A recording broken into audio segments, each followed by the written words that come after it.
Hello. I'm going to be very, very brief today. I wanted to share something with you.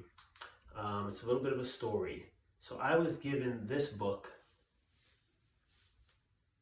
in a public park in New York City many, many years ago after having what I thought was a really enlightening conversation with the gentleman who turned out to be the author of the book, who was a famous minister in Korea, and his colleague, who was a young woman.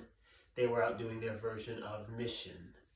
And I wanted to just briefly read you something from this book, from the introduction. And I think you'll find it somewhat enlightening. So let me get right on into it. This is from the foreword. And I'm not going to read the entire foreword, but I'm going to read the part that was significant, that made me stop and think.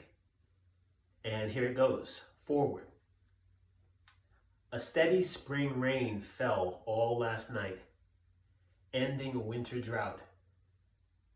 It was so nice to have had the rain that I spent all this morning walking about in the garden.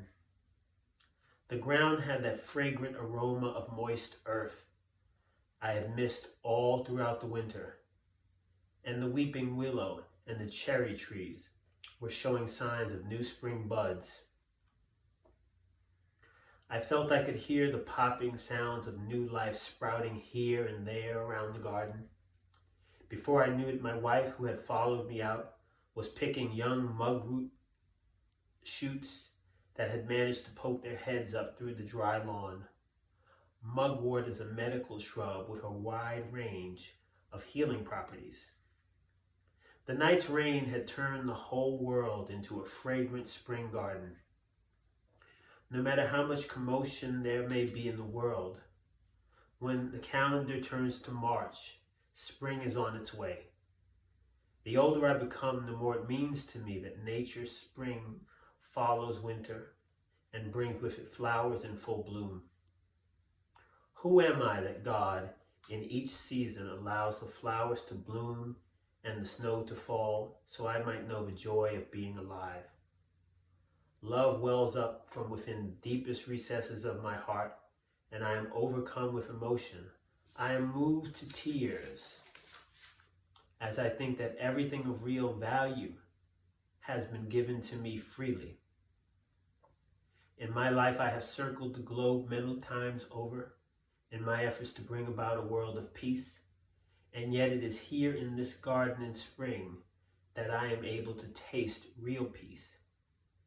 Peace too was given to us by God, but we lost it somewhere, and now we spend our lives looking for it in all the wrong places.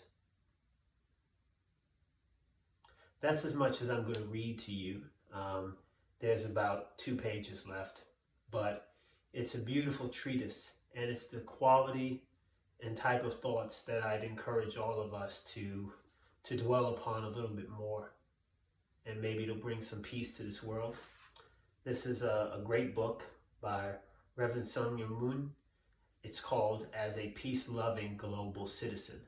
The title alone is something I think is coveted in this world, and we need more peace-loving global citizens. So thank you for spending this time with me, and thank you for listening.